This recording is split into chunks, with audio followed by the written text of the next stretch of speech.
Študij dela je področje, ki je zelo pomembno za poslovanje podjetij, bodisi proizvodnih ali storitvenih.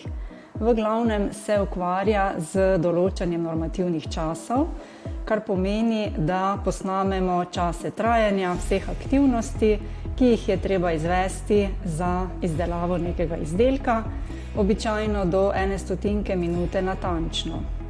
Poznavanje časov v podjetjih nam seveda pomaga, da so naši plani bolj natančni, pripomore k poznavanju zasedenosti kapacitet in pa seveda na drugi strani omogoča večjo zanesljivost dobav.